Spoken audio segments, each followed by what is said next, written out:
Welcome back to another episode of Illumin. Today we are joined with Zach. How do I say your last name exactly? I want to say it right.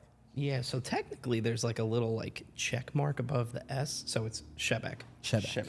Yeah. So am I pronouncing that right? Yeah. But Zach. people go like Sebek because it's Sebek. Right. So I don't really care. Zach Sebek. Zach Sebek. Yeah, that's technically Is that good? Is that That's close? correct. Good? Yeah, that's great. I'm not too far off? No. So welcome back to another episode. We're joined today with Zach Sebek, a.k.a. Zebek.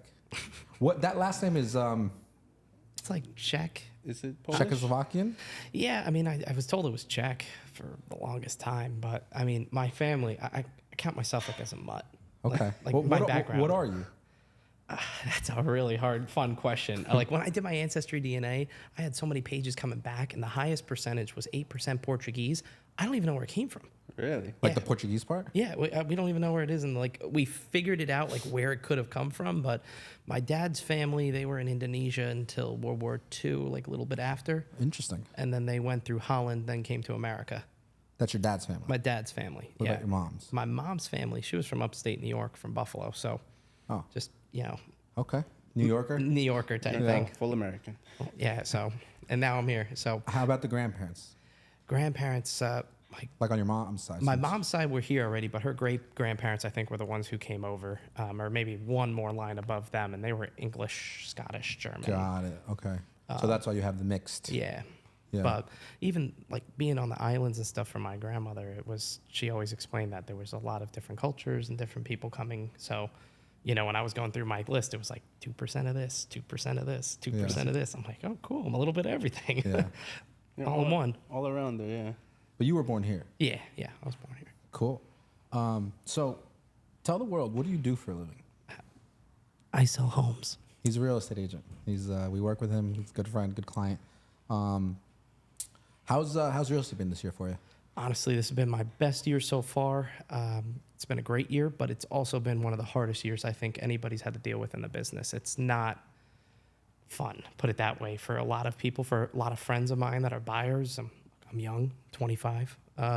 So a lot of my friends that are getting into that process of buying a home for the first time, they're having a really difficult time doing it right now. It's just the market's so competitive. Around here, maybe in other parts of the country, it's different, but I'm talking like northern New Jersey. Yeah. It's tough. Would you say it's because of getting approved for these loans, or? It's not really the loan side that's the hard part, because they're getting approved. People are getting approved. There's so many loan options. Most people, if they're a first-time home buyer, can put as little as 3.5% down, which when you're talking about these home prices actually isn't as much as you think. You're not having to put six figures, Right. Down on a house. The problem is there's so many offers that come in on every house. Yeah. You're that competing. You're competing. So, I mean, even personally, I had one recently. It was listed over in the millions, and clients ended up winning it, but they had, I think it was like 15 total offers, and it was not a cheap house. Yeah. There were so many people who wanted it. It just didn't matter. So the market is just so competitive right now, and if it's a nice house, if it's updated, if it has things people want, they buy it right away. And you'll get multiple offers. I had friends that lost on one in Verona, New Jersey, and they submitted an offer the best they could, and I thought it was pretty strong, and they ended up getting 45 offers. So what do you do? Like, I was going to ask you, what do you do when let's say I'm selling my house and somebody, all right, so let's say you're my realtor. 45 people want to buy my house. okay. What's the recommendation? What's the suggestion? Am I just going with the highest bidder, or you know what I mean? Highest bidder is, everybody hears the words, they go, oh my God, it's a bidding war. Right. I've never been of that mindset, ever. I just don't think that's the right mentality in it. And a lot of agents call it highest and best, which is what I call it. Not only is it the highest number, but it's the best terms. You can have somebody off your house, maybe, let's say it's worth $500,000, and I offer you $1 million, but I'm putting very little money down, and there's no comps to support that number. That's maybe not a good number. But if you listed your house at 500, for example, and you got $1 million cash, that's technically guaranteed. It sounds better. Better terms. So it's better terms. How quick are you going to close? What are you doing with inspections? Especially right now. I mean, there's little tricks I'm doing to help clients win offers. Yeah. And with sellers, it's also important to know what you're looking at when you get that offer, because many don't know how to explain it or go through it. And so these sellers go, that looks great, and it may not be the best offers for them. So sometimes you have to weigh out the pros and cons. So when we talk about best terms, right? I mean, like having cash in hand, I think Yeah. I mean, It's obviously like, who's going to say no to that, right? But what would be secondary to that, right? If it's like, in today's world, you're 25, mid 20s or something, you obviously don't have $1 million, but you want to buy. Like, let's say I come and I use an FHA and I do 3.5 and he does just like a conventional loan or he puts up full 20%. Like, is that a more appealing like offer than mine or? Depends on the term. So the biggest thing that's going to come up on that is the question of who's the lender, who's doing the appraisal, or is there an appraisal involved, and then a home inspection. My most important thing, I think nowadays, especially up here, all the homes are older, 1950s, 1960s, 1970s. So if it's me, work on your home inspection contingencies. So meaning if you have a home inspection, obviously I think every buyer should have a home inspection. But if you see something that's loose railing, peeling paint on a home inspection report, and you're going to go, I'd like that painted again, or I want that whole wall painted, and I've seen it. Hi, I noticed some of the paint was peeling in bedroom 2. Can we have a nice beige for the room? Right. And I'm going, who's going to repaint that room? Like, Right. nobody's repainting that room. Like, or loose handrails. We see that all the time. We're outside and, ground can absorb and it gets a little loose. And people say, ooh, a loose handrail, that's Dangerous. it's dangerous. That's at least 10 grand off. Right there. Exactly.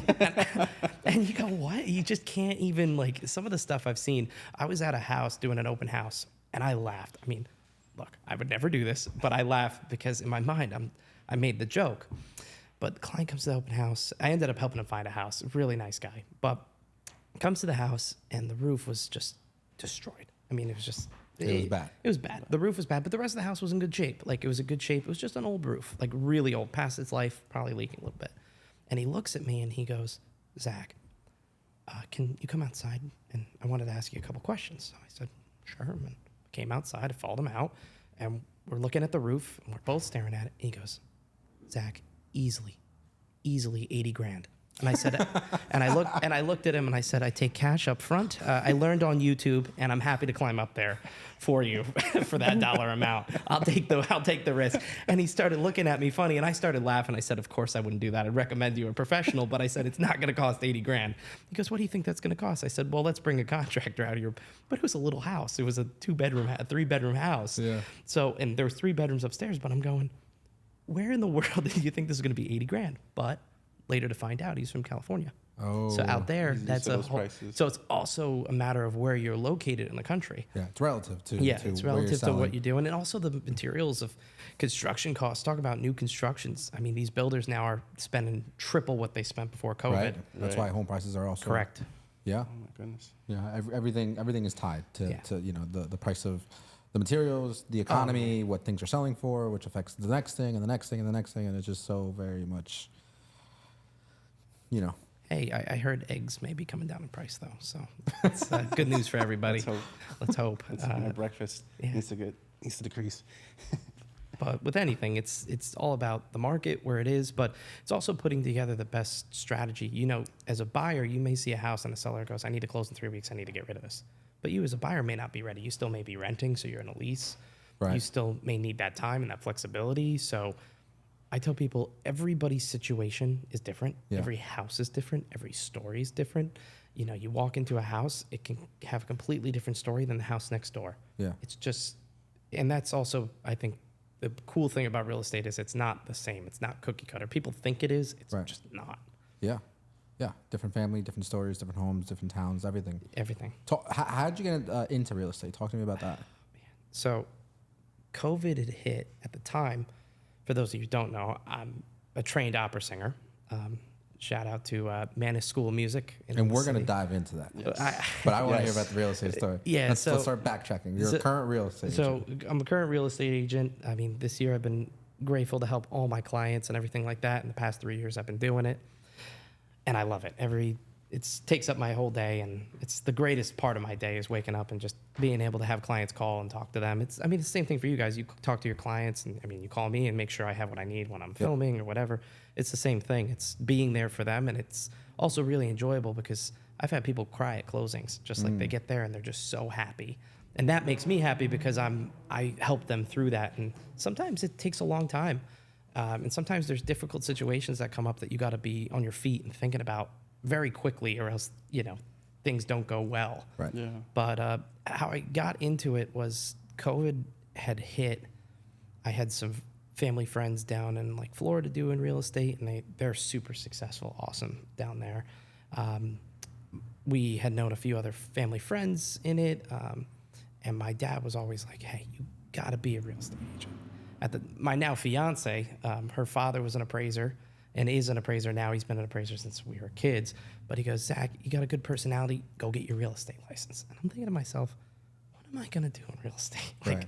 You never even considered it. I never considered it. It was just all No. suggestions It from was family. all suggestions, family, friends. The people are like, "You got the best personality for it. People are going to love you." I'm like, I don't think people want a personality when they like walk in the door. Like, They want imagine- their home sold. You want their home sold, but I Close mean, the look, deal. is having like a great personality helpful? Yeah, because you want to connect with people, but at the same time, it's like, imagine I walk in the house and I'm like, "You don't love the house? How could you not?" I mean, it would just be like, Right. even myself, I couldn't handle that. Yeah. But people were like, "You'd be great at it," and I said to myself, "Okay." So I went and got my license.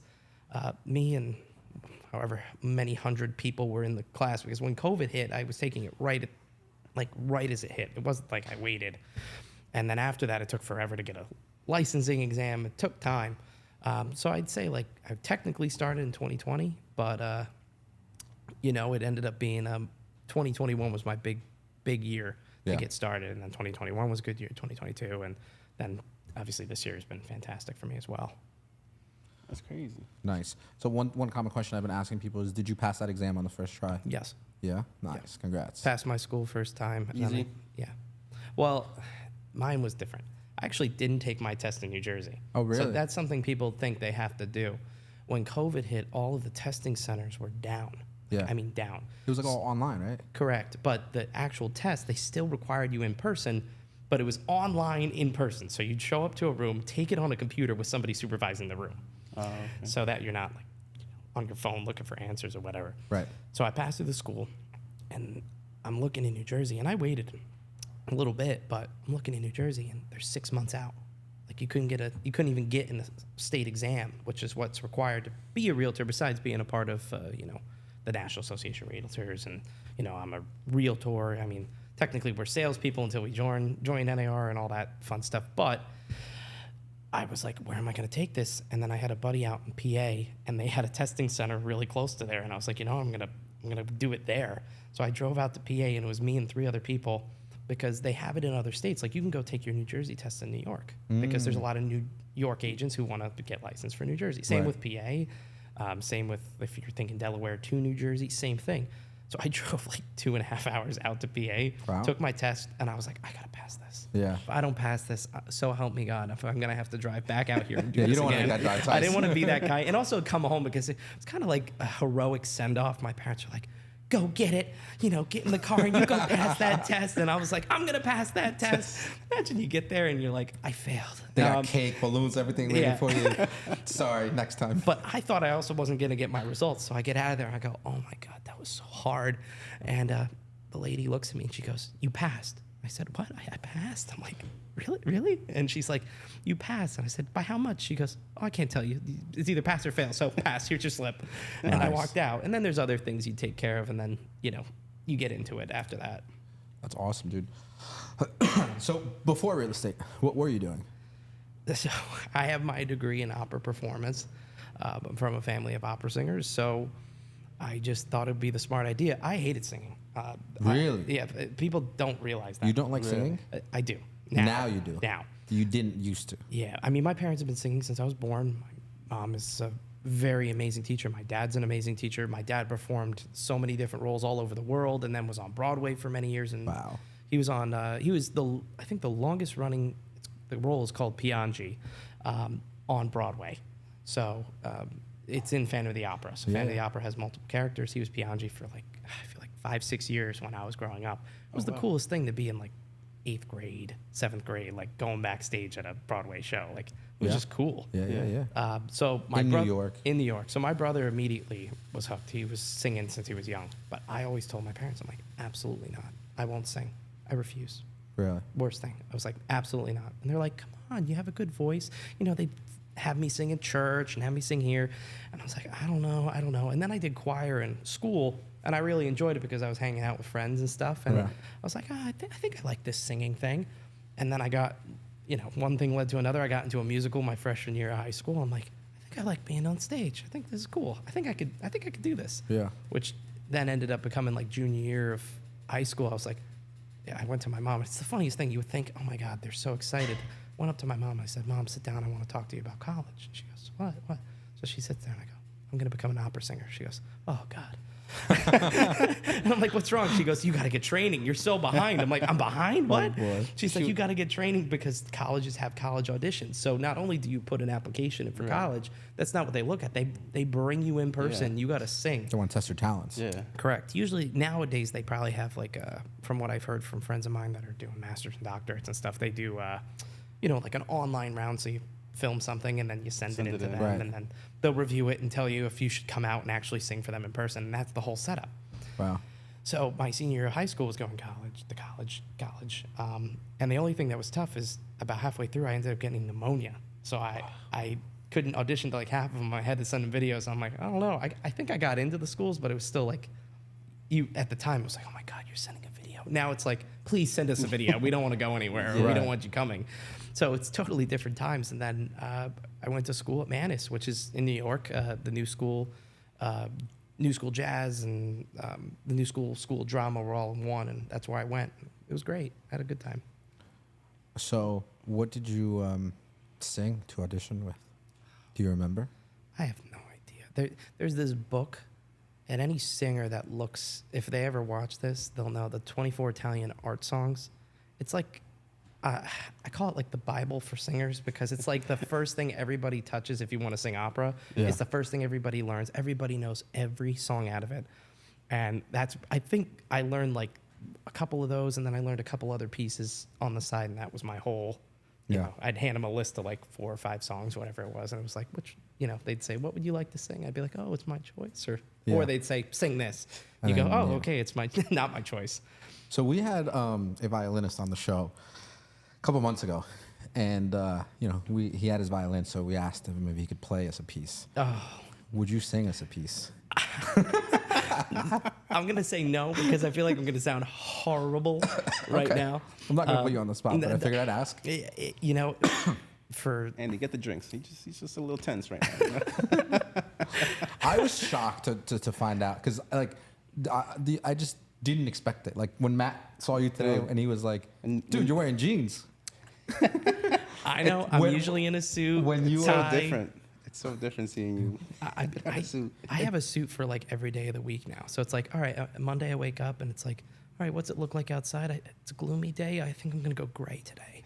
And then I feel like almost like, when you watch those movies and you see like people with their suits and they have like a section of like white shirts. Yeah. And then like, that's like my closet. Like I look 50 in. Shades of White. Yeah. It's like different 50 types of Shades of white. Black. Yeah. It's like different like white shirts. So I could be like, I'm going to go more off-white dress shirt today. Or, it's going to be bright white dress shirt. Or, let's go with a heavier like fabric. So if it's a little cold out, I wear a heavier fabric.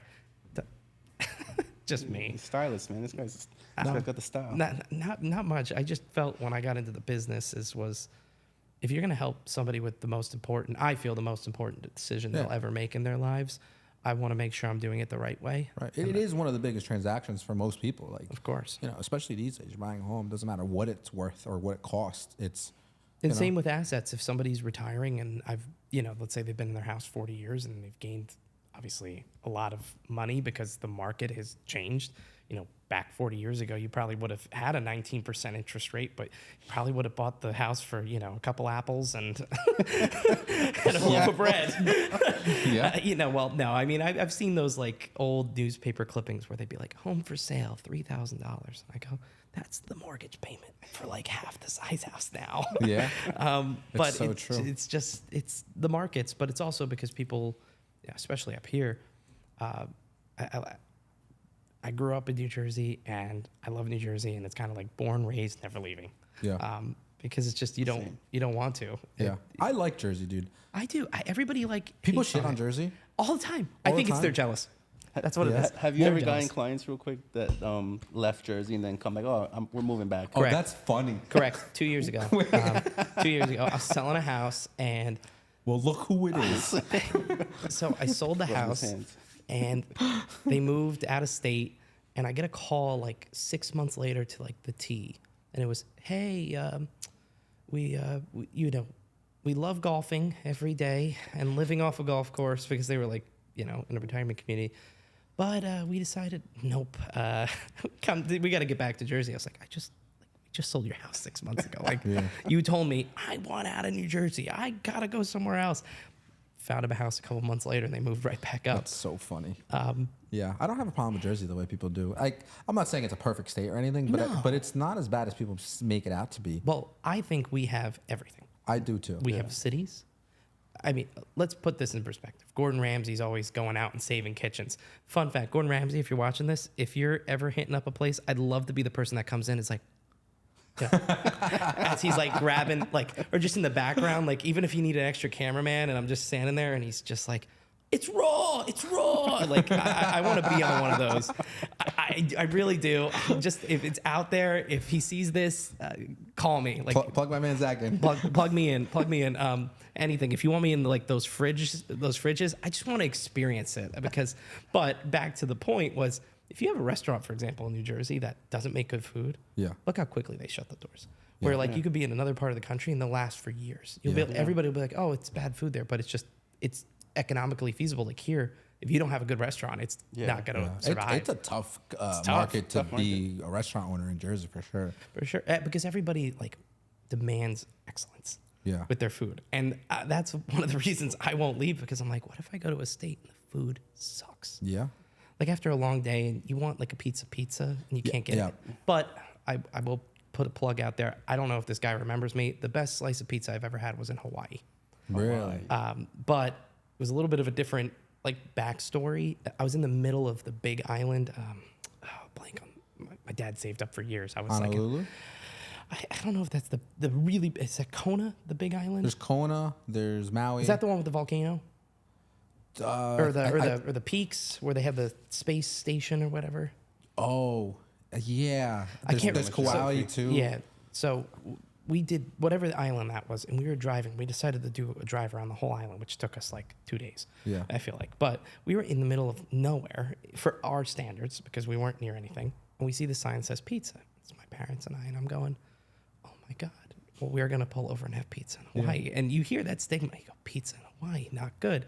And I'm like, we're from New Jersey. If we're going to have pizza there, oh my God. Yeah. So we pull up. They greet us inside. They sit us down. We're like the only people in there. It's like lunchtime on like a Wednesday. So there's also like nobody there because it's not a weekend. Yeah. And we order some pizzas, and it's taking a little bit of time. And I'm like, what's taking so long to get our pizzas? Just pizza. Just pizzas. It comes out, and it was the most delicious pizza I ever had. I mean, I was better than any New Jersey, New York pizza you've ever had. I mean, it was perfect. It felt like somebody put love into it. Whether it was the best or not, it just you felt the love in the food. And the guy comes out and he goes, "Are you guys, from the mainland?" Because and that's what we're they like, say. Yeah, and we're like, yeah, we're from the mainland. And he goes, "Where are you from exactly?" And I go, "Well, we're from New Jersey." He goes, "New Jersey? Where are you from in New Jersey?" And we look at him. We go, "Oh, I grew up in Nutley." So, "Oh, we're from Nutley." And the guy goes, "You're kidding me. I grew up in Belleville. I had a feeling I wanted to make sure you had the greatest pizza ever. I've been back there making sure the pie was just perfect. So when I brought it out, it was the best pizza you've ever had." I was like, this guy's from Belleville. Like, who's my neighbor from me? And now he's in the middle of Hawaii. And we're like, what brought you here? And he met the love of his life and moved out there or whatever. And dude, that's so funny. But at the same point, we have beaches, we have cities, we have parks, we have state parks, farms. We have farms. When you go to South Jersey, it's a whole different country. Yeah. It's so diverse. New Jersey's so diverse. I have a similar story with my Hawaii trip too. We went to Maui, and I think we were in Honolulu, but it was Maui where we were like, let's circle around the entire island. And I don't know if we made it all the way. I think we got pretty close, and then it just started getting kind of sketchy. And it's like, because you're on an island, so it's like, to the right, it's just the ocean. And to the left, it's like these mountains. And you're like, bro, like there is nobody around here for miles. Like we get a flat tire or something goes wrong. Like dude, we're effed. Like, we're fucked. You know what I mean? But we were driving through, and we got hungry, and there was a little like just stand that just looked like this just doesn't belong here. Like, I don't know where you're sourcing power. I don't know if you're like, cooking with coal, or I don't know how you're powering this thing. But surely enough, there was a shop, small thing, and they sold burgers, just burgers. Just burgers. It was just burgers. And so did you get fries? Like, I don't ketchup? No, like anything? It was like chips, but it was like the chip fries. Yeah, those are good. So, Those are good.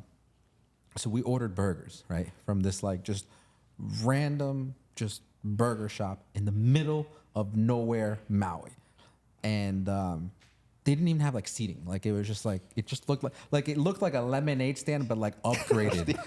But they got burgers, and I'm not shitting on the place. Like, the guy was friendly. They were somehow taking. They had a POS system so we could pay card. I'm like, dude, where are you pulling Wi-Fi from right now? Where did so whatever. Like, it took forever to get the burgers, the fresh, whatever. They had like bison burgers and stuff. Like, it was like Wow. it was like rural type, experience. And we got the burgers, and they were really good burgers, shockingly enough. Like, they had like one of those like little when you go to like a park and you can like eat at a park, and they got those like makeshift like wooden benches or whatever with like the thing or whatever. Yeah, so it was like, but that's it. That was the entirety or the existence of this restaurant. It was like a sign the on the side of the road, and like across the road, it was like the table, and like that's it. Like, the best part was obviously the views. You're in Hawaii, like you have the ocean, like we had sunset, like it was crazy. But I was just so surprised to be like, this guy's just running questionably a profitable business. He had a POS system. I'm sure he was profitable at that point. He probably had like the Starlink or one of those things above him, just like churning out burgers every day. And it's just so funny. I mean, he probably figures tourists drive through here. Of course. You're going to get hungry. You got nowhere else to go. I'm going to sell you some burgers. But the thing is, you know what is great about the story, though, is the food was actually good. So you weren't like, oh. Dude, the food was good. The cheese was good. Like, I'm sure they got cows and goats somewhere around there. Just, that's where we're getting the food ready to go. Ready to go. Fresh. Imagine they pulled out, like, do you like this one plump enough? And then, like, dragged it I'll take back. that one. Yeah, so that's that. And then, but yeah, I mean, I think New Jersey as a whole, obviously, like, there's people who just are dying to leave Jersey, and there's people who are outside of Jersey who criticize Jersey. And I'm not saying like I'm defending Jersey or I'm for Jersey. I am for Jersey. I like New Jersey. It's not perfect. Sometimes it's really cold. I don't like shoveling. Don't like the leaves. You don't like shoveling? No. I feel like that's what I did, like, growing up. Like, I mean, yeah. I ran like a little shoveling business. Oh, really? Yeah. I mean, I was like 14, 13. House to house. And going house to house, and I'd knock. I'd say, all right. And they go, well, we have a landscaper. And I go, well, I know you're going to have to pay me cash. I'm like, I'm not a business. Or a check. He's like, you can make the check out to my name. I'd be like, how much is the landscaper charging you? And they'd be like, oh, landscaper is charging me like $150 to shovel the thing. And I'd say, I do it $100. Yeah. So I throw $50, and I do the whole thing. Yeah. Ended up bartering with a homeowner that had like a snowblower. Yeah. She was older, and she goes, I don't need this snowblower. And I said, well, how much do you want for it? And we're like negotiating back and forth. And this is me, like 14. And I'm like going back and forth with this woman. And she goes, you know what? I don't want anything for it. And I said, oh, so I could take it for free. She goes, no, I want you to come back and shovel my property 5 times. And call it even. And call it even. She goes, it could be the biggest snowstorm or a dusting. Yeah. Flip a coin. We had one snowstorm that was like 8 inches. The rest were all like dustings. I didn't even bring the thing out. I just went with a shovel, and it counted as a 5. And I kept going there, and I did a few extra. Up until the 5? Nah. Multiple winters or all in one winter? It was we actually had a big winter that year. So we had all in one winter because we had enough dustings, and I'd go over there and salt and make sure she had a safe exit out of the house and stuff.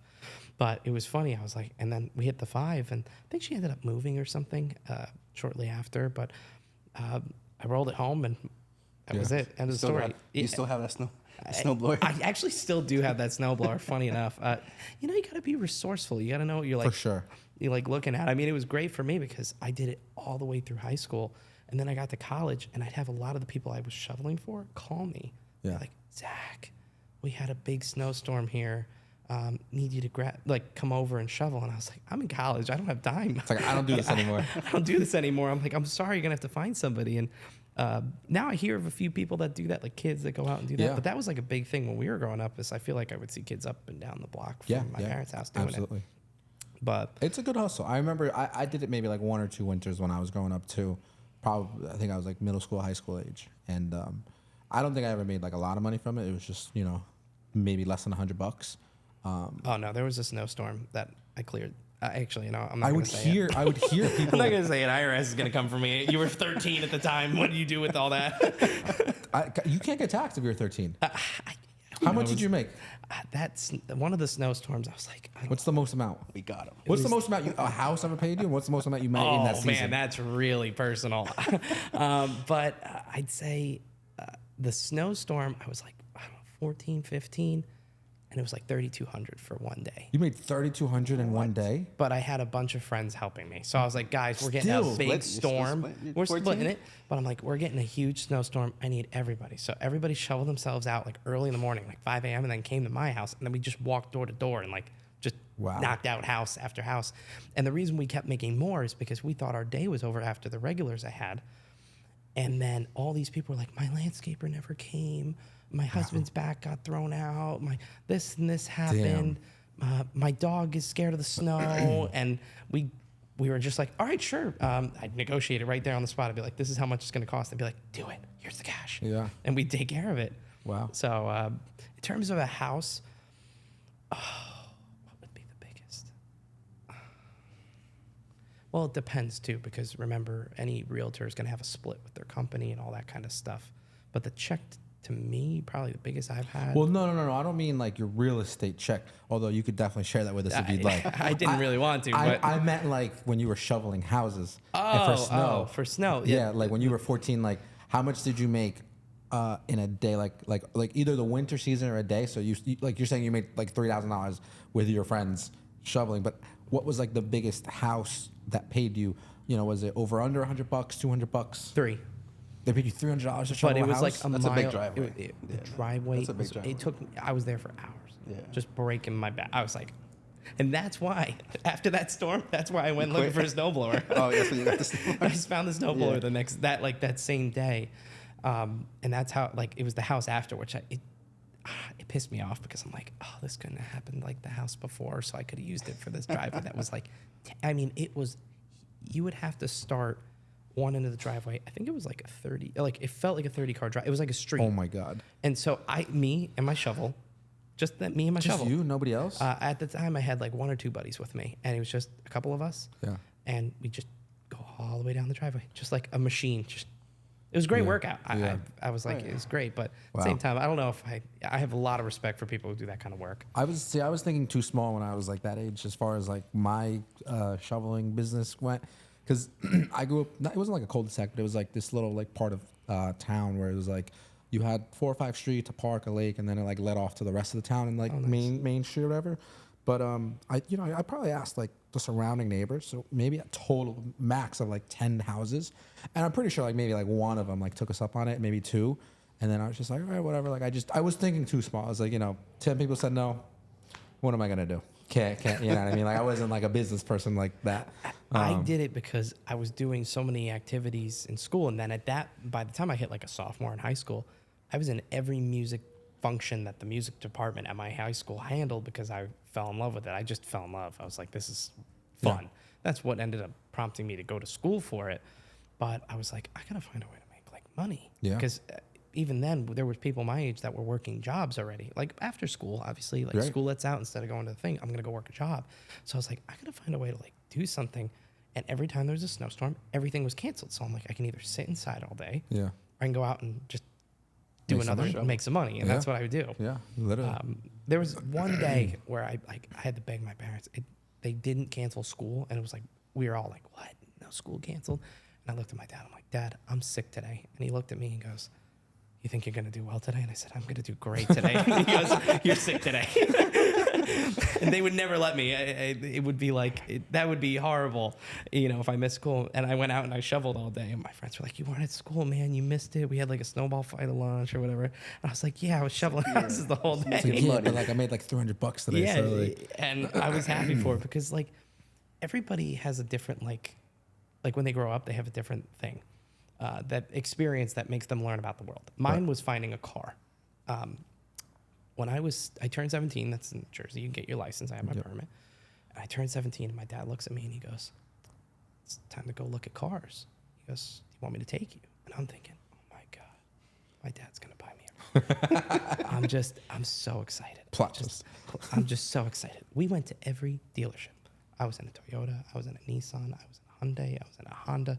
You name the car, besides like the high-end luxury brand, I was in the car and I test drove all of them. Used, new. We did like 7 days straight. Oh boy. Of car shopping. And it was one dealership a day because he had work, so we'd go after work for him. So we were going dealership after dealership after dealership. And I had all of them lined up, and I'm just thinking to myself, ooh, which one am I going to pick? Right. Do I go with the suede interior? Like, Black leather seats. I'm like, oh, that one has heated seats. I'm like, oh, Push to start. can't wait. It pushed to start. Which was a luxury feature back Yep. then. And so my mom's at home, and she goes, oh, tell me about your car experience. And I said, oh my God, I got all these papers. So I had built little packages out of all the cars I were there. So the Toyota, and I placed them in a nice line. And I went through every one with her. She's sitting across from me. And we went through every car. And then my dad comes in and she goes, so, what's your favorite car? And my dad looks at me and goes, yeah, which one are you going to buy? And I said, what? I thought you were buying the car. He goes, no, I just took you to the dealerships to see which one you can afford. Can you afford any of them? If you can't, that means you're not getting a car. And I was like, my soul like snapped in an instant. And I shared a car with him, so I was okay if I needed to like drive somewhere or drive my friend somewhere. I had a car, but I was so excited. I mean, we went to every dealership. I'm like, this man took me to every single dealership to tell me which car am I buying. And I was like, you're not buying this car? He goes, oh, no, that was never a thought. That's so funny. My parents were great, but it's also like, It's a learning experience. It's a learning experience for anybody. And now you see kids that, oh my God, I didn't have the new iPhone or whatever. I'm like, I didn't have a phone until like high school. So like, it's. What was your first phone? Do you remember? I shared a flip phone with my dad. That was my first phone. And then I got one of those like ones that slid, like where it like popped up and it slid up. The sidekick? nice. You had a Sidekick? Not the Sidekick. It was like a different brand. But it had like the screen and then you just push it up. The Envy? I don't Was it even green? remember. Was it It green and I think it was silver? blue. I think it was blue. I know they made a couple Envies there. They made a couple. The big ones that I remember are like the Razor, the Envy, the chocolate, the Blackberries. I had a pink Razor in high school. You had that a my pink brother, Razor? That my brother Pink gave Razor. me. Yeah. I love it. A pink That's Razor so with the Was it Superman bedazzled? logo. Oh, okay. I was gonna say, was it bedazzled? I had it for about 2 years, like freshman year, sophomore year. Yeah. Yeah, I had that phone, and then eventually the iPhone was like popular enough that my parents were like, all right, we can get you an iPhone. I was like, yes. So my mom sort of started, I guess, making me independent at a young age. That was the same with me. And, I'm grateful for it because obviously it's made me who I am. And I remember being basically like in like 7th grade, I believe, because the iPhone came out, I think, 2008. And the reason why I know all this is because I wanted it. Like I remember seeing the commercials for it, and I never had a phone. I had the same thing. I had like a little Nokia flip thing and like a Samsung or whatever. And it was like, because I remember having the talk with my mom and being like, all right, Mom, I'm 13 now. I hang out with my friends. I go biking. I hang out at their house. Wouldn't you think you would want to find out where I am, or maybe something happens or an emergency? Like I remember thinking in my head, like I gotta sell this woman. I'm gonna get a phone, so I gotta. How much he thinks that I need. that he needed. Because our generation wasn't like you just get a phone. No, you got a phone at a certain age when it was like for an emergency, like if you actually called for it. It wasn't just like an assumed automatic thing. Right. And I remember I had to like pitch that and sell it to her. I was like, all right, like I need a phone, right? Like I was like, You need $1,000 for that iPhone, Mom. That's it. I didn't even ask for the It's not iPhone. much. Like I remember, like I think it was 5th grade when I requested a phone. Where I was like, I really want a phone. I think like my friends have phones. It'd be nice if I can get in contact with them. I don't have to bother you. They can come pick me up, or their parents can come pick me up. I can go to their house. Like we can go to the movies. If something, God forbid, happens to me, like it's just. So she gave me like a phone that like had like however many minutes or plans left onto it, and that was like my first phone experience. And then I realized like, I don't text anybody like at 5th grade. Like, who am I talking to? Like, it wasn't really like to me like that. Like I thought I wanted it, but I didn't really need it. Yeah. Then I remember like 7th grade, middle school, iPhone comes out, and I remember seeing the commercials for it, and I was like, wow, like that's it. Like that's what I want. I remember just being locked in and set for it. So now I go to my mom, and I'm like, hey, this is all in Spanish, of course, too, right? So just basically like just telling her about the iPhone and how it's $500 and how I need it for the same reasons that I needed it in 5th grade. And so she goes to me and she says, if you can come up with half the money for that phone, I will put up the other half. Whoa, And in that's, her that's head, big. That's that was big. big. That was that's like, huge. But you were like, I'm gonna find a way to get that money. Yes, right. And then, so 7th grade, I don't know how old you are. What are you, like 11 or something? Yeah. So I'm like, okay, cool. I need to come up with like $250-$300. And to be honest, like I don't really like I remember like I was good with money. Like I had money saved up for my birthdays. Basically that entire year, I ended up just saving like birthday money, Christmas money, like whatever other money I got. I remember just trying everything possible to like sell off whatever I could. Don't remember exactly how. Came up with like pretty much almost $300. And I remember having that talk and being like, all right. So remember we had a conversation however long ago. You said if I came up with half the money, you would put up the rest of the money for the iPhone. I got it. And so she was just like, just never thought I could come up with the money. She's like, where'd you get this? Bro, I had an iPhone next week. No, wow, she honored it. I love she it. did. I love it. And honestly, I've been team iPhone since 2008. Never had any other phone. I've had all the generations, not all of them, but I've just, and then like, but the point is like, same thing, just like that child hustle mentality of like, dude, if I want it, I'm gonna go get it. You know what I mean? Yeah, I mean, and also too, you've got a really fun phone to have. And it was so cool because I remember being. You probably came into school and everybody's like, "Oh my god!" So it's like again, it's 2007, 2008. Most cameras suck on all these phones, right? Like these Nokias, these Samsungs, these whatever off-brand phones people had. Just they did photos and they were like, okay, 2 pixels. yeah, and then they certainly didn't do video, and if they did, it was just like blurry as hell. It was like you were getting like a video or a picture of like Bigfoot. It's like you can't really make anything out on this thing. But the iPhone, you could see stuff. I remember the iPhone. I was like, so it was. Were they like? Are you related to Steve Jobs or like any of the kids in school? Like, just like, oh my god, this is no. like the greatest And thing. I was just people were like, yo, you have an iPhone? What? And it's like listen, like first off, like I'm not rich. Second of all, I worked my ass off to make $200-$300. Third off, I made cooler a than with you my now. mom. Now I'm cooler than you. Yeah. But it was cool. It was cool. And then I remember like the coolest thing was like apps. There were so many like just basic apps on the App Store. Very first app I think I ever downloaded was Shazam, or is that what it's called? Yeah, Shazam, right? The music one? For the music? Yeah. And dude, just now obviously like we're in 2024, like it's still an app that's like huge. I still use it. But yeah, dude, I've just had an iPhone for like the last however many years that is. And, Absolutely. Shout out to Shazam. We're here to do advertisements. So if you're free, just let us know. Send the check. Just send a check over. So yeah, like for me, that's why like whenever I like talk about anybody who like is our age, I'm like, yo, like what phone did you have? Like my best friends growing up, they had like the Sidekick and the chocolate, and then I remember when the BlackBerry era came out and everyone had Blackberries. Again, I was still team iPhone, and like now that I'm like whatever a sophomore in high school, I don't have the money for a BlackBerry. I wanted it, but like I was like I'm not gonna switch, and so it's like it was cool because I was like I got an iPhone before anybody else had it. But then later on, the revolution of phones kicked in, right? The Razors and all of these phones. And I was like, all right, like I'm just going to miss out on all these waves or whatever. But yeah, that's a little phone You story. leveled up quick on the first phone. Yeah, and then now we still got on Team iPhone, Team iPhone, you got to represent. Yeah. Well, I mean, okay. If you're taking a photo with an iPhone, or you guys are taking my photo with a camera, what are you going to go with? Camera, right? But now I'm seeing these commercials for iPhone, and they're just like, we filmed this whole movie, and you're just watching explosions. Yeah. Is that actually real? Yeah. Because I feel like whenever I turn on my iPhone, I'm like, hi, it's Zach. I'm your local guide. That's what I feel like I look like. There's so the filmmaking aspect of the Apple commercials. First of all, when they released like the iPhone 15 and all the whatever gadgets and gears they dropped this year along with it, and then at the end it was like filmed on iPhone. Like that. First of all, such a flex. Such a just like Yeah. When I saw mic that, drop. I was like, okay, is it filmed on like multiple iPhones, one iPhone's, what was the lighting situation? Right. Yeah. So and I've seen the YouTube videos where they do the behind the scenes where they show like the production of how they're filming with the iPhone.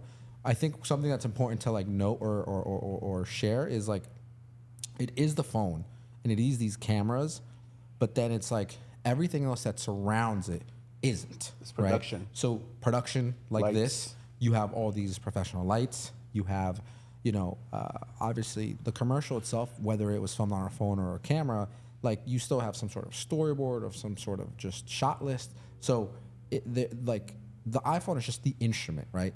And some of the new technologies, and just without getting like too techie into things, it's like you have just like this raw data, which is just like these uncolored, unfiltered video formats that you can then go in and add your own touch and creativity and colors and mess around with the lighting, the exposure, the contrast, the shadows. And, they're also using like these mechanical like robots and gimbals and stabilizers and just rigs. So like you're getting these like very unique Apple types of shots. So it's like, yeah, you have a $1,000 iPhone camera on there set up to a $25,000 robot that's helping you get the shot. So it's like, if you're just a consumer, you can never get that kind of shot unless you know what you're doing, of course. So it's like, it's true, but it's like, it's also, it's just genius, dude. It's marketing. Genius. It's marketing. It's clever. So the new phones for sure have super, super crazy potentials. The Apple log and all the stuff they've released. I don't know if it's 10-bit or 12-bit colors that they have on these things now. But it's definitely powerful. Yeah, I love my new iPhone. What we've come from. I think I have the 14 Pro or whatever the last one was. Not this generation, but it's great. I love it. No, the super good cameras. And it's just like, again, just so genius how they did that, how they marketed it. But yeah, dude, I'm fully team iPhone till the end. Yeah. Till the end. Maybe I'll go my whole life and never switch phones. You That would be never crazy. know. You could get there. That would be crazy. Could get there. Never know. Never know. So what else do we have going on for 2024, right? Talk to me about business strategies. I know you're implementing some new stuff. You got the team and some other stuff going on. What do you want to share? Yeah. For myself, I'm growing my team out, so I'm very excited about that. Any agents out there looking to make a switch, definitely give me a call. And I'm just growing myself. I mean, really, this year was a great learning experience for how to handle my business. What I love the most, I made a company switch December of 22. Right. Into Christie's, which is where we met eventually. Yep. It's just been fantastic. I've loved every minute of it. It's been great. And for myself, mainly, it's just I feel like I'm spending so much time with my clients recently that it's a lot of fun. You get to be really a part of these people's lives and make an impact. And that's something I just want to make sure when I'm going through 24, it's the same thought. Yeah. Because a lot of times, too, like as people get busier and busier and busier, they start letting go of those things that are personal to the consumer. Yeah. And I feel like that's the most important part of why I like to do what I do. So that, and then also mainly for me, it's how much time can I spend doing something? And it sounds like, oh my God, how could you? But doing things that aren't real estate driven. Right. So for me, how much time can I go volunteer somewhere? How much can I give back to this community or that community or to whatever I'm in the mindset of like, I want to give back to that because it's important to me. Because I feel like all those things, as I love real estate and I love doing what I do on a daily basis. And, I'm thankful to be doing it on a daily basis. There's a lot of agents right now that are like, oh my God, I can't get a deal closed, or I don't have any clients, or this and that, where I'm the exact opposite. I'm having sometimes 2, 3, 4 closings a month. Yeah. So it's definitely different compared to, the average realtor. So I'm very thankful. I wake up every morning and I'm just like thankful. And then you have your family to support you and stuff like that. But sometimes, most of the time, I'm working weekends, I'm working nights, I'm working times that people don't necessarily want to work. And then I'm also working the in between. So it's not like, oh, you're just working nights and then you have off all morning. It's like, No, I have my cup of coffee at, whatever time in the morning and then I'm gone. Sometimes I'll be out of my house for 13, 14 hours at a time. What's your day routine like? What does like a Monday look like? What time are you waking up on average, right? I mean, like, what are you doing? Walk me through the day. Monday morning. So let me break it down. So I try to compare myself to Mark Wahlberg's schedule, where I don't sleep, I work out all the time. No, I'm kidding. Where he's like, I go, 3 a.m. Yeah, sessions. he goes, I wake up at 3 a.m. and I meditate, and then I scream for an hour from 4 to 5. It really gets the Scream juices my goals flowing. out. You see these like influencers, and they get up there and they go, and I've made my meditation room, and it's just what I needed to yell from 5 to 7 a.m. in the morning. And you know what? Honestly, I think I should do that. I've been thinking about it more. I'm like, the stress you see on a day-to-day basis, I think I should just invest. Just get one of those sauna things, but make it a box and just go, for 2 hours every morning. But, well, I usually get up, I have a cup of coffee, and by then my phone already has multiple text messages. So What time do you get up?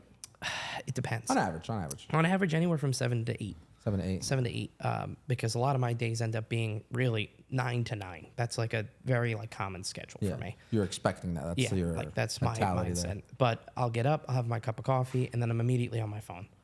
Then I'm just sending texts back and forth, and then I take a shower, get changed, and I'm out the door. And then usually I have appointments already booked up, things I have to do. And then if not, I'm either at my home office or at the office, Yep. just working straight through. Calls, texts, following up with people, confirming things are getting taken care of when they have to. Because a lot of times people don't realize there's things that are really time sensitive that people go, oh, don't worry, we'll take care of it. Yeah. Like I was dealing with something, it's called a certificate of occupancy. For those of you who don't know, it's required by most townships in order for you to close on a property. Yep. I always make sure that's getting done because if you don't get it done, and I was at a township and I said, I'm here for apply for the CO. And, you get talking to the people running the behind there. And they go, when's your closing? I said, a couple weeks from now. So we don't have, we have plenty of time. Right. She goes, oh, that's plenty of time. She goes, guess what? This agent came in here this morning and said, hi, I'm closing this afternoon. I'd like to pick up my CO. She goes, we don't have an inspector for 2 weeks to go see the house. Right. You're not closing this afternoon. Yeah. And she was like, what? And those people had to delay their closing right then and there from that office for 2 weeks. Which could have ruined the whole transaction. But I have that no goes to idea if speak it- on the inexperience versus the experience. Correct. Like if you have somebody experienced, they're going to make sure that's not. Yeah. And that's also why people go, oh, why are top agents top? It's the drive. I mean, I'll prep work, but I'll also just my thing is I'll outwork somebody. If it means I have to like just push myself to the limit, I'll outwork it. It's just that like that competitive hunger or whatever you want to call it, and I'll just work. And sometimes people will like text me 11 o'clock, 12 o'clock at night, and I'm like, yep, let me get to my desk and continue working. Right. Like nobody normally goes, I'm going to roll out of bed, go to my laptop or my computer, and I'm going to start working. Or that's what I'll do. I'll be like, oh, sure, let me take care of that for you right now at 11 o'clock at night. That's just how I am. But then usually I'm at the office or appointments, and then there's different things throughout the day. Sometimes you're having lunches, team meetings, things like that through the week. Then a lot of it, your schedule's built up with inspections, appraisals, opening the door for people to do measurements, prepping for closings. And then the rest of my time is typically at nights. I usually have a lot of clients that, they get out of work at 5, and then I'm meeting at 5:30, 6 o'clock, 7, 7:30 sometimes. And my latest appointments are usually 8, 8:30. I've had a few appointments where it's, these are one-offs, but hey, I worked really late. We need a listing presentation. Can you come over at 9 o'clock? And I got home at midnight. I went over there at 9, saw the house, did the presentation, got home at midnight. Yeah. I did one 6 months ago where somebody, an investor that was overseas, and he goes, I need to talk to you right now about a property I may need you to list. Can you hop on?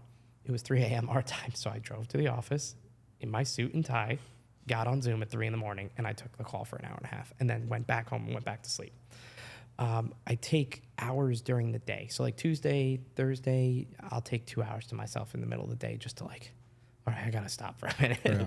Then every now and again, you'll have like, a night where you don't have anything. So like this Wednesday, I looked at my fiance and I'm like, oh my God, I don't have anything tonight. She's like, what? I'm like, I don't have an appointment. I said, we're going to dinner. Yeah. I was so excited to take her to dinner because I was like, I don't have something. But at the same time, too, it's not like I don't have time for more clients or anything like that. I'm always taking new clients. Just this week alone, I've had 3 or 4 new client introductions and people that are now working with me. Just because it's just the work ethic. They want somebody that's in their corner, always looking out for their interests, because at the end of the day, that's what you want. Right.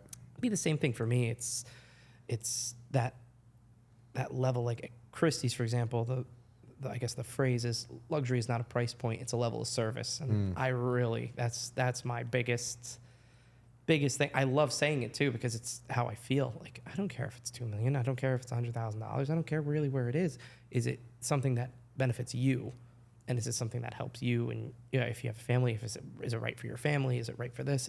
It's the fit that the client takes away. But for 24, I guess my big plans is growth. I'm seeing it already, and I'm doing great things and changing things, and I'm expanding my team. So it's fun. It's a fun process to be in. And then really just, I think 2024, like 2023, is going to be one of the hardest markets we've dealt with in a while. And that's not to scare buyers off. I think the Fed has already announced that they're going to start doing interest rate cuts. And I think if those rates start coming down, the market's already competitive. I think it's just going to become more competitive. So Right. it's getting people prepared for that, and also being prepared myself to make sure I'm servicing clients and giving them the right information. I spend probably an hour a day. I hate reading. One of the things, but I got to read at least an hour a day, like on my phone, Right. but of just what's going on in the markets, what's going on here, what's going on there. Because when the Fed goes, oh, we're cutting rates, they're not cutting mortgage rates. Mortgage rates are on a different system. I'm not a mortgage lender, but they're on a different thing. But they do correlate, Right. correlate.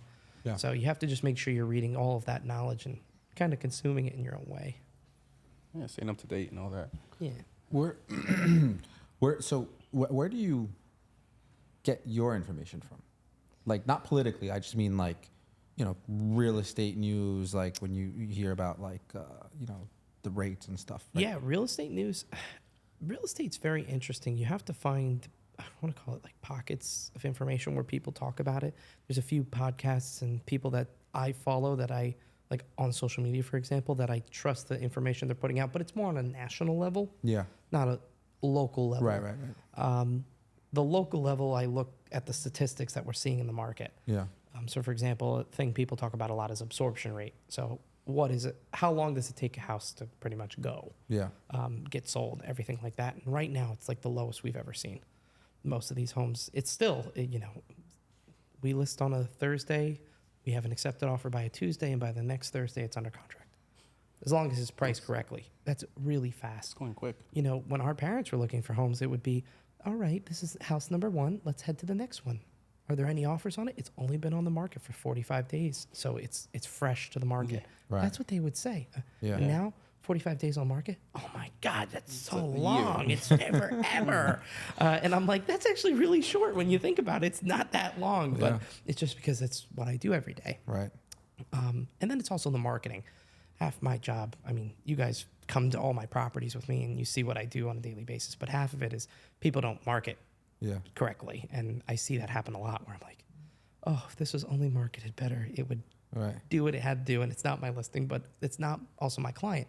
So Yeah. it's not like I'm going to go leave. Yeah. You can't do anything about it. Can't do anything Yeah. about it. It's their choice. But we see it all the time. There's this viral trend where a lot of agents like across the country that like had followings were doing it. And it was like, when you hire that person to take your social media photos or whatever, and it's just them like taking pictures of their face, walking through each room because they don't even realize they're like taking pictures. And I'm like, oh man, I should probably do that. But it's real. It's actually true. Like I've seen, my favorite is like, I saw an agent take a photo off their phone of a bathroom, and it's just them going like you could tell their face was like scrunched and like they're in the mirror. So you see them holding the phone, taking the photo, but Yeah. and they're in the photo and they didn't even realize they're uploading it to the MLS. And I'm Right. going, that's the agent in the photo. This know. really happened. This is really happening right now. What do you think it is, right? Because like, I have some pet peeves of Some pet peeves. Oh no. Oh no. So what are your pet peeves? Tell us. We're in a safe space. I agree with you on the when you're in the mirror of a shot, right? I mean, sometimes there's nothing you could do about it, That's true. and to that extent, like you're excused. But like most of the times, you could probably not be in the mirror, of course. And it's like, just don't be. I don't know. Like nobody ever taught me and was like, hey, how about you just not stand in front of the mirror for the photo? I don't know if that's just not common sense to people, but it's like. I mean, hey, they may. Or like if something needs to be in the shot, like how about your hand, your arm, right? Like it doesn't need to be your whole body. Like you could just hold your phone and be like, all right, like you can still see, You just need a finger to hit. They may enjoy looking at themselves in the mirror. That's a thing. They're just narcissists at that point. You never know. They may go, ooh, I Listen, look great if today. you're good I'm looking gonna sell this and you can market it like that, by all means, you know. But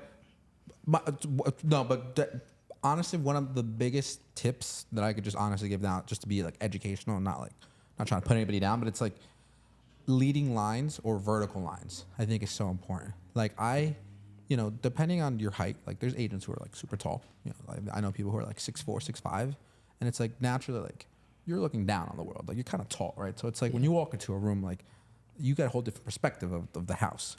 So for people who are taller, it's like bring your phone down so that you can kind of be amongst average height people, right? And then like even like when we're taking pictures, it's like I always see the common like security camera look where it's like this way, and it's like you're getting like a top-down eagle's eye corner camera view of the room, hawking the place. And to me, that's one of my biggest pet peeves because it's like it doesn't show the room in the proper lighting. It doesn't show the room in a good angle. It doesn't show, it just I don't think it does anything for the room. I think it hurts the room actually. Yeah. And people do that across everything, like the kitchen, bathrooms, closets, the front of the house, the backyards, basements, bedrooms.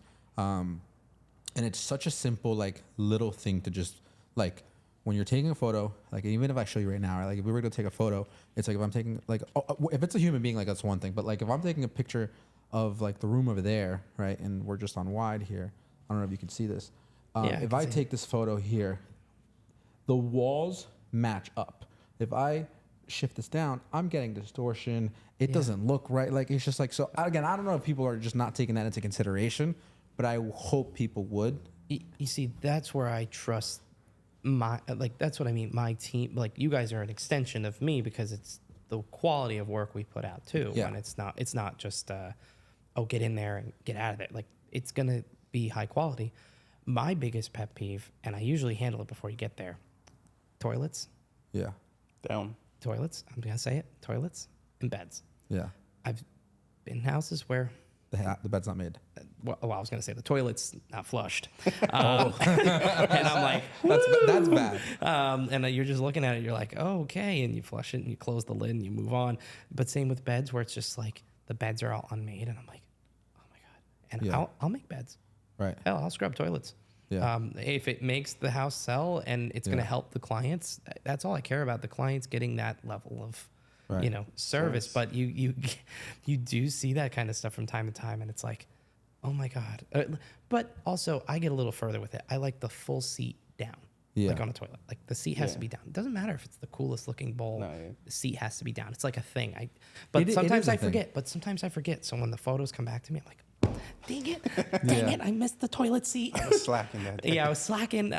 It still looks good, but that was my pet peeve. But honestly, a lot of it for me too is the trust of the quality of the work to come out. Like some of the shots that you don't realize you're gonna get on a shoot because you don't know what's like. For me, I don't know what's coming off that camera. Yeah. I just know the final product. I'm gonna enjoy it when I see it. Right. You have to trust that too, but that's also a trust in the people you have doing it. Yeah. So it's because people sometimes don't know. Like agents, they'll hire somebody or it's part of them, and then the quality comes back and it's not great. But they go, oh, they hired the pro, so that's what we're going to use. And Right. I'm just not about that. If only they knew.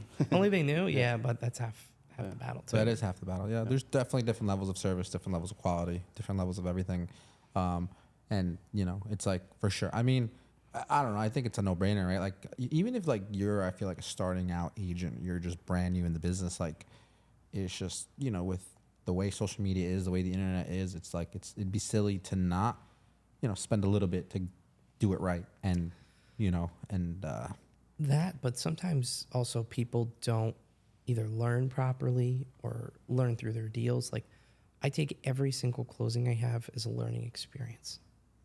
And it may not be a learning experience like you think, like, oh, I'm going to learn about a home inspection, or I'm going to learn about this. I've been on so many of those. It's, it's kind of part of you already know what you're looking at when you're going into a home. But I take away experience of like, how do the clients react to seeing something like this? Yeah. What's something I can do to help them through this type of situation or through this type of situation? That's what I learned because also each client has a different personality. Yes. Different background, different needs and wants, different things. You know, I hear it all the time where, you know, people have champagne taste but beer money. And that happens a lot. Where it's like That's a good. I like that analogy. Yeah, I say that all the time. Like, they got champagne taste but beer money, but I'm gonna find a way. I'll always find a way. Hey, we'll crack a beer and I'll pour it into the champagne glass and make it work. So, you know, you got to make it work. But I think a lot of that too is also education and learning and how you structure your business and things like that. And also, I think everybody's different. So when you see these like people online, they go, "This is how to do it. I'm, you know, the greatest thing ever, and you should follow me." I'm like, that may not work for like half the people watching that video. Yeah. So, and then people don't think that way, and then they get confused, and then it's a whole For sure. separate thing. One of the things about, like, I guess making videos and speaking on the internet, it's like you can't really speak in ultimatums because, like you said, it's not applicable to everybody. Like, even if you feel that way about something, like, it's fine. I'm not saying don't voice your opinion, but it's, you know, it's only true to, you know, it's not an absolute truth, which is why you don't speak in full absolutes of like, this is this, this is that, you know. Yeah, because you also don't know. Yeah. Something in at least how I see it, things can change day to day. Yes. So you have to make sure you're preparing for the next day. And I'm the type of person who likes to think 4 steps ahead. Right. And sometimes I think 4 steps ahead and I'll tell people what I'm thinking. Yeah. And then it happens, and I'm like, so remember we talked about this 2 weeks ago? It happened, and now it's here, and and I already prepped you for it. And that's also part of the level of that's the experience, the experience level you're that's getting different. when working with you, and you know that's what you bring to the table. Yeah. That's what you offer.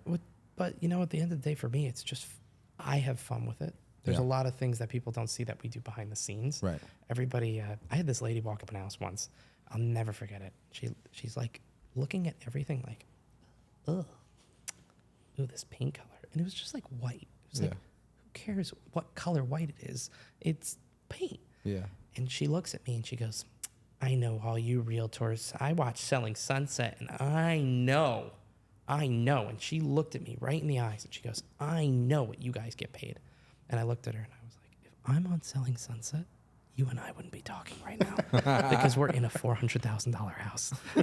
I am not in like the $7.9 million, you know, Beverly Hills house. And she was like, oh, and it was, and then we ended up hitting it off. She was like, I like you. And I was like, it took something as funny as like me kind of, you know, giving it back a little bit, I guess. But not a jab. I never put it like that. I feel like I was also matching the energy in a way. Matching the energy, but also I guess this is something I've learned since I was a kid is how to be polite. Right. How to be polite to somebody because every person you meet has a different story. And also just being mean is just not fun. It's also like you hear this a lot, like you get into deals and there'll be agents. Well, absolutely not. I'm going to fight you till the end. And I'm like, all right, relax. We're all here for the same thing, but just to sell the house. I had this once with a client of mine that looked me in the face and was like, and I heard stories of people telling me the same thing. And this is when I was like, I don't know, a little early on. And I said, so who's your attorney of choice? So here in Northern New Jersey, for any of you that don't know, you need an attorney to go through a real estate transaction. So that's a plug to attorneys out there. Yep. But the clients, I said, so who are you guys going to use as an attorney? I can recommend an attorney if you'd like one. And they looked at me and they go, we got a great attorney lined up. She does divorce. She's going to rip him a new one. No, and I was like, my jaw was open. I was like, what do you mean we're going to rip him a new one? Like, what do you mean? Like, that's not going to go nowhere. I said, you're going to lose the house before you even say hello. And he's like, you got to you got to take a stand. Show him you mean business. I'm like, you'll also show yourself the way out the door, not in the door. I said, somebody else will be holding a sign saying sold in front of that house, not you. And they're like, oh, okay.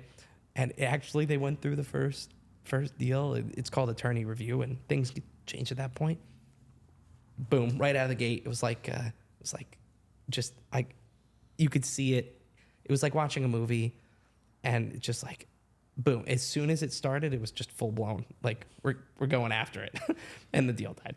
Oh man. And then they switched, and they're like, "Oh, that was probably not a good thing." And it wasn't that the attorney's fault. It's like what the clients wanted from that attorney. So, just different for everybody. Everybody has different needs. Yeah, yeah. So some advice for anybody that's watching out there, right? It's 2024.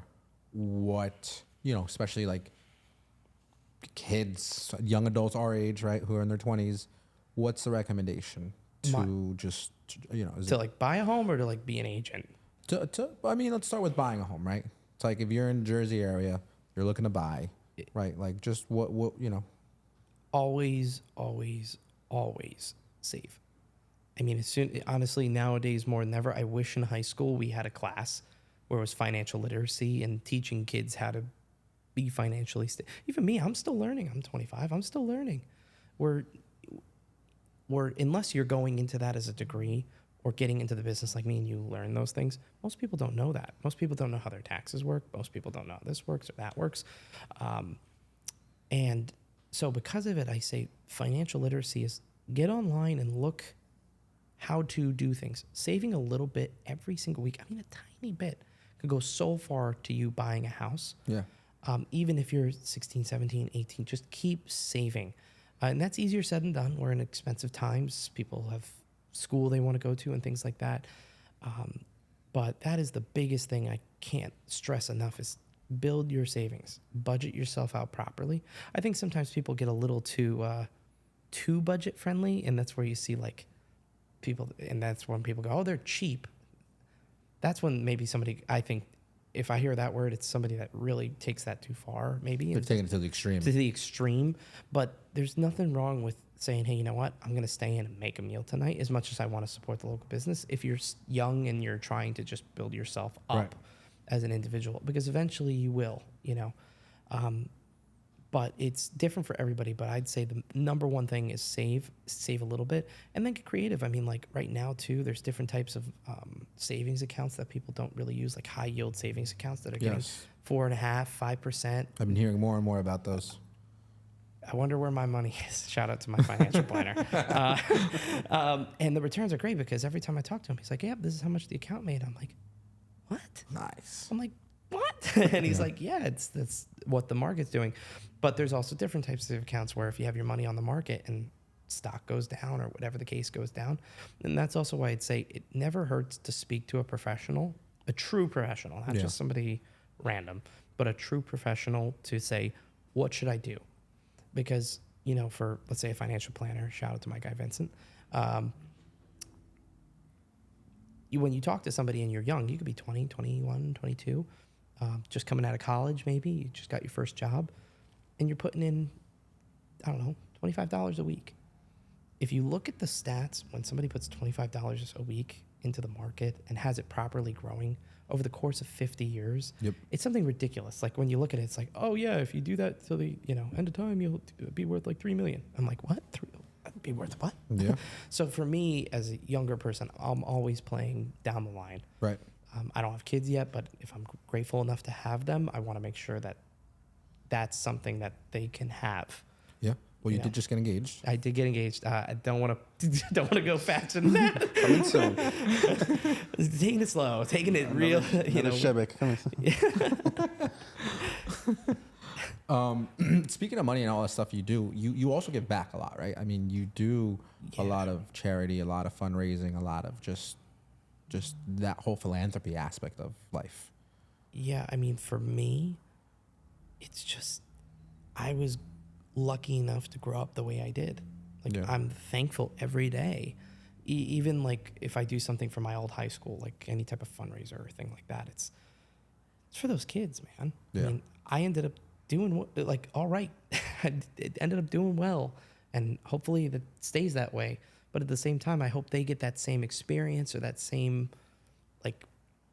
start that I ended up getting. And a lot of that too comes from their own hard work and their own determination, things like that. But also, like my fiance had leukemia when she was growing up, so I met her after her leukemia. But now we spend a lot of time with different organizations, and the joy I see from her being able to give back, it got me involved right away. I mean, I didn't even hesitate. It was like, what can we do? Yeah. Like, what can we do? How can we get involved? And something as simple as giving a call and finding out what they need or what somebody may need. Like, we've made a bunch of calls this year already. We're like, what families need Christmas items? I said, let me be Santa this year and take care of everybody on these lists. So like there's a few organizations that I know really need it right now. I can't do it for everybody, obviously, but as many as I can. And it's like, what do they need for Christmas? What do they like? What do the kids want? I mean, obviously within reason, I'm not loaded, but like within reason. And then being able to give those kids a Christmas where they come in the morning and they have stuff there.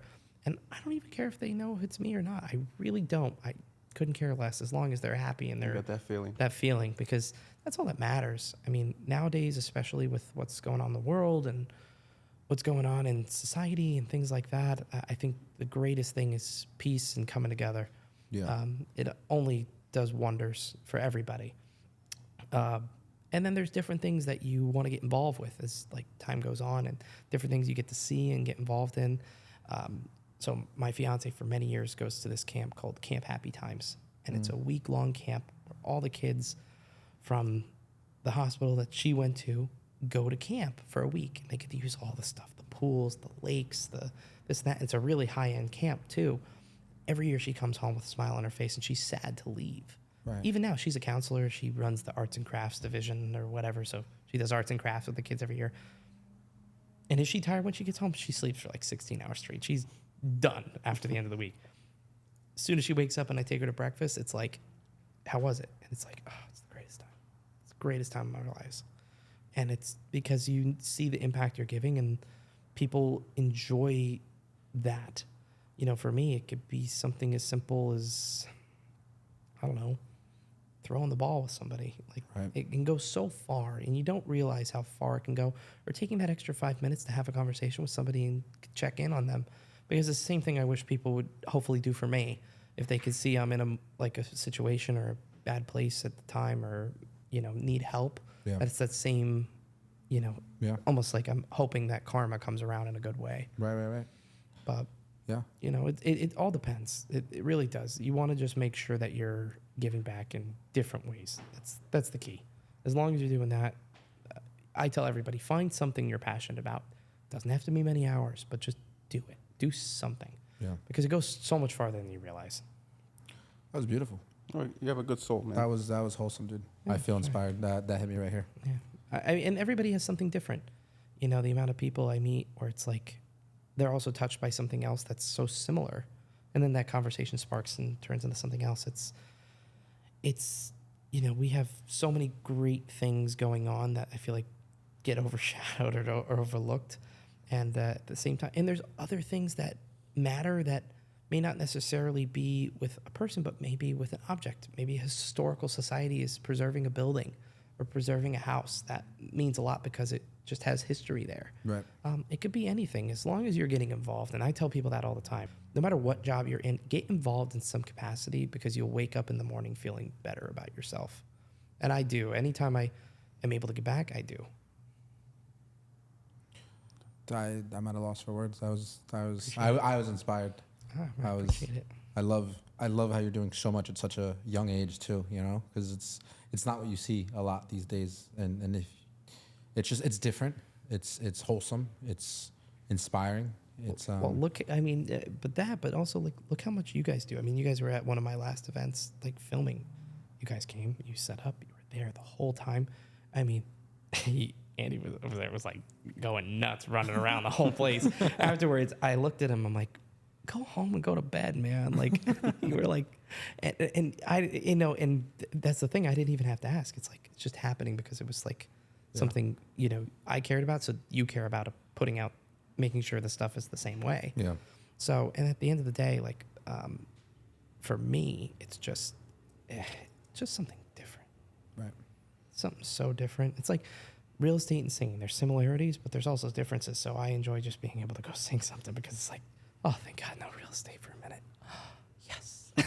And people go, that's horrible. You need to be consuming it. You should be eating. Your ABCs always be closing, you know, and all these things. And I'm like, at a certain point, let's hit time out here because sanity has to make its way back in. Of course, you need to regroup. You need to have peace of mind, clarity. You know, just not be in chaos, not be in that whole world every single day. Even like you said, it was just for 2 hours out of your day where you get to just reset a little bit and you know, get right back to it. And even for you guys, I mean, my question for you is going to be, when do you have the most fun? Is it in the editing room or is it going to be on a shoot? Because I feel like, for me at least, when I'm on a shoot, it's just like turn my phone off for a little bit, and I'm like, oh Yeah. man, I'm on a shoot. This is great, and it's fun. Yeah. Fun. What do you? No, definitely in the action, yeah. You Definitely like in the being action, there. or would you rather be in the editing room? I feel like in the editing room, you gotta kind of like, You have to like focus. Focus and in, it's a and there's- different, it's a separate, Yeah. different work ethic, I feel like. I would say there's like both of them, even though they go hand in hand, since kind of like it's the production and then the post production part of it. I enjoy both. I think honestly, I enjoy the action, like the filming, more. I think that's definitely like I would probably sway like 80-20%. Like being on set with you, shooting these crazy, funny, just stupid videos that we make sometimes, and oh man, I mean, speaking of stupid, the one of me on the pole, still classic Yeah. at my household with my friends. Like, oh my god, remember the time you went down that pole? Because I did not go that. The pole was not friendly, man. it was a paid actor. Did not Yeah, it was, cooperate with you. somebody can like get a clip of that and like add that next to me, like right here. That's Yeah, gonna we be. could add that. We You could got add you that. got to get that down. But I mean that, and then the part I remember. I think I texted you or I called you about it. I was like, "Hey, do the sound effects," because I get on the pole and then my whole body drops, but my hands are on top of the pole. Yeah. You hear, and then it's like all the way down. And I was like, you kind of hear it. You're like, no. Keep it in. Yeah. It's gonna be much funnier. I put it out there. I had friends besides themselves watching this. Some of my friends were like, I went over to like a friend's party, Yeah. and they all had it up just on replay, just like, oh my god, look at you, and I'm just like, I'm glad my work life is entertaining you in some way. It is. It's you know what it is. It's I think so. Here's a couple of things that I just for myself believe in, and what I will tell my clients and just friends, where it's like, I think too many of us take ourselves way too seriously. You know, Oh, yeah. Like there's a time and place for everything. My mom always said that to me. Like there's a time to be funny. There's a time to be serious. There's a time to for everything in life. And when you have a dense population of people, of agents here in this Jersey area, it's like you have to create separation. You have to be different. You have to stand out one way or another, right? Whether it's with your singing, whether it's with the fundraising, and then if we're talking marketing and just putting out videos, it's like, yeah, a lot of people put out home tours or videos that, show the property, and that's never going to change because that's just like a staple, right? That's just like milk and cookies, milk and cereal, like bread and butter. Like, it's like, we're not looking to reinvent this, right? But it's like, instead of doing bread and butter, it's like, what if we serve like some like cheesy garlic bread or like some garlic bread, right? Like just a simple add or hint of garlic just elevates that so much more, right? And so I look at video the same way and I say, okay, well, like you could do this tour, but it's like if you add yourself, whatever we find to be funny, or what society thinks is funny, then it's like it's gonna do numbers. It's gonna perform so much better. And sometimes putting yourself out there like that, and yes, in hindsight, or I'm sorry, in foresight, it's like you don't know. There is a risk to it because you're like, oh, I look silly, I look stupid, this is whatever. But it's like you have to take that risk so that you can then be like, wow, like this thing really did numbers or it performed, and then it just becomes, to me, it's like addictive because it's like, all right, let's do more of that, right? Like we posted something the other day where it was like just like a funny driving post, and it was like a trending thing that was happening, and it's just like it gets people talking, it gets people liking it, it gets people sharing it, and that helps overall the transaction of maybe the home, because it'll spark up more conversations, because that was the whole point of doing something, right? It wasn't just to be like, well, yes, here's a video where you could see the place, but then it's like, let's drive more just viewership, just more conversation to it. And if we could do that at every single property, then it's a win. You're winning. Like you're standing out. You're standing out, and for me, it's all about the home, because you know what, the home is going to sell itself. Yeah. And not by that, but I mean, somebody walks in, if they really love that place, they're going to buy it. Right. But it's how do you get there? Exactly. It's how do you bring the people You're there? bridging the gaps. You're communicating and being the translator or the messenger. Like, hey, I have this. You're interested. Like, they want it and you have it. And it's just like you're facilitating that process happening, whether it be through video, whether it be through photo or a conversation or a post or whatever, right? Like, and that's essentially what a lot of marketing is. And it's just like people are so afraid to like, step out of line a little bit or just color outside the lines. And it's like, that's fine. Listen, I'm not saying don't or do. Just you do you whenever you're ready. I think it's the same way too. Like I see agents like all the time where it's like, I'm all business. Right. And I'm like, come on. There has Right. to be something funny. Yeah. Like not funny, but just like something to keep things lively. Right. And everybody connects with different things. For sure. You know, so Yeah. like, and if you can find that common place, sometimes you don't connect, but you just as Or people, they don't show it yet until. yeah, until later down the line. But sometimes you'll have like funny experiences, and those are things you remember with clients. Yeah. Like it could be something small. So like I have a client that we were walking in a house and you could barely get into the basement, and there was this railing, like that should have been installed, and you could tell somebody had like ripped it out. Oh boy. So he goes, all right, everybody, make sure you grab the banister on your way down. He just does it as like an imitation, and he starts holding. He's like, ooh, it's tough to get down here. And I'm like losing it on the staircase. I'm like, this is too funny for me, because it's just like something I feel like I would say. Yeah. But something as simple as that just lightens up the conversation, the Yeah. mood, and that was the client doing it, not me. But you never know. And then also too, the stories that people have, like when you're at homes. I have horror stories. I have funny stories. I have stories that I'm like, oh my God, I can't believe this happened. Yeah.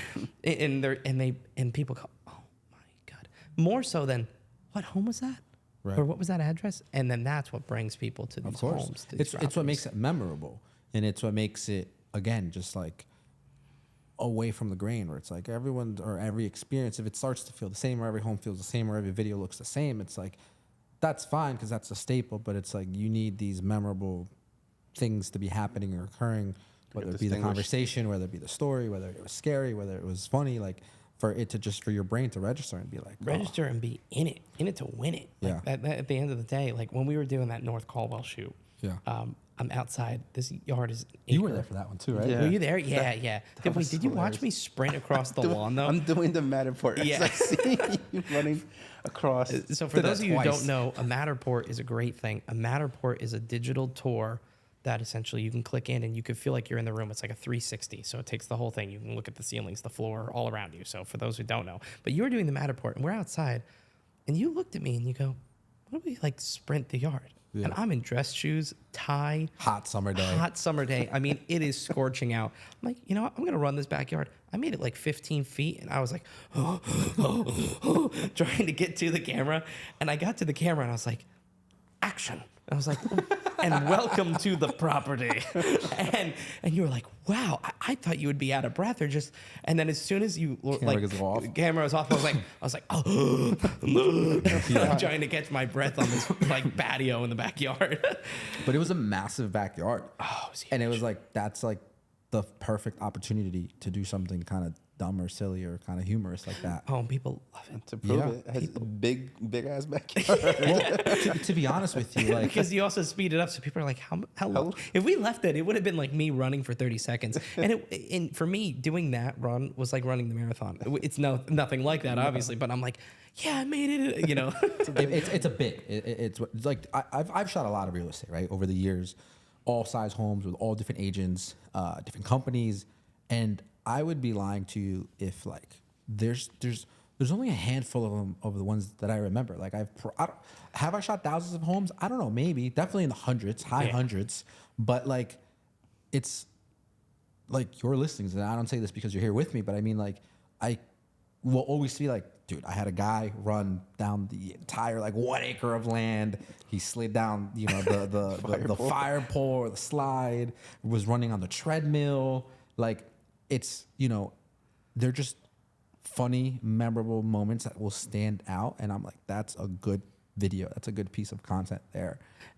it stands out, but it's also something you like won't forget. And it's something that for me is so fun to show clients. And people go, oh my God, you're not serious showing off the 3-bed, 2-bath, same house we saw a block over house. It's like, how can we get different with this? Like, Yeah. But also that home has different story than the other person's home. Yeah. And sometimes even just adding a little bit of their life of the home Right. can go so long. Knowing far your too. client, of course, too, right? Knowing the homeowner, knowing what they appreciate, what they value, right? Because if they don't and they're more of a serious type, then it's like, for sure, let's make a serious video. Like, no problem with that. It's like, we already do that anyways. So Yeah, it's like, why not? Why not? You know, there's nothing different about it. But yeah, I do like pushing the envelope. I do like kind of seeing how far we can take things, and, you know, whether that's a good or a bad thing, it's more of like Let's find out. Well, then you remember, you go, we'll push it to the extreme. But I think people need to have, look, especially for me, half my job, the market is so tough. I had a client close last week. I think it was 16 or 17 months searching with me. Oh, wow. That long. So the market's tough. Almost 2 years. That's a lot of time. And I always tell my clients, by the end of the transaction, you feel like you're my family. Yeah. Like, because any transaction, short, long, it doesn't matter because they become part of me and that. But half the time, too, we're walking through houses and people will get my reactions and we'll just laugh.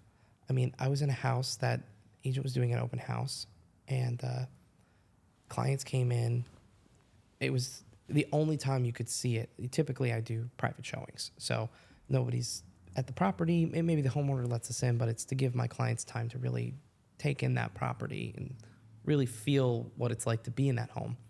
But this one, only open houses. And I was laughing so hard after what happened. So couple walks in with their agent and I'm behind with my clients. This is a while back. And that couple starts going up the stairs and their agent's like asking a few questions, makes it up the stairs. And you know when you're in one of those homes like where the staircase can like echo and you feel like you can like yell? Yeah. This agent just rips it. I mean, rips ass on the stairs. I mean, cuts ass. And all we hear is and the listing agent's like, I am literally holding my knees. I am like laughing. And my clients were like, they thought it was the funniest thing because it's just like, it's something to get your mind off of how serious you are. Like, it's a 3-bed, 2-bath cape. We're going to negotiate the price. And I'm just laughing at that. I mean, I have stories like that, you That's know, just funny. like, you have to have some fun with it. And I tell everybody that with the search and the process and how you do it. And look, there's parts that are going to be serious. And there's, like you said, there's a time and a place where sometimes you have to get a little serious and figure out what you're doing. Of course, yeah. Absolutely. You know, when it comes to the legal stuff, the paperwork, the just things correct. that You have to be do on due it. diligence, you know. You can't be a clown during those parts, but, you know. But sometimes you have to have that like little bit of like something that makes you laugh or Of course, makes you of smile. course. Or makes you just have something that you're doing, you know, and have fun with it. I don't know. Agreed, man. Agreed. So I think that about wraps it up, though, you know? Yeah, I think it's been a pleasure having you on. absolutely. Thanks for having me on. I had a blast. Dude, let the audience know where can they find you? How can they do business with you? It's your camera right there. You can give me a call. My cell phone is always on. I felt it buzzing this whole time. 973-955-8080. That's my cell, or you can look me up, Zach Sebek, on Instagram. That's probably the best way to connect with me. People connect with me all the time on Instagram. Yeah. Awesome, dude. Well, Thanks for having me, guys. it's been a pleasure. It was a Pleasure. blast. Mr. To more Zach. videos in 2024. Hey, I can't wait. Memorable Let's do videos. this again. This Yeah. would be fun. Absolutely. Let's touch base and, you know, we'll do a 2024 episode. Oh, that'd be fun. Because right now, the filming of this is the end of 2023. So Yeah. by the time this goes live, it's a couple of weeks. but Absolutely. It'll be there. Guys, thank you for watching. Subscribe, follow Zach, and peace out. Peace out. I'm out.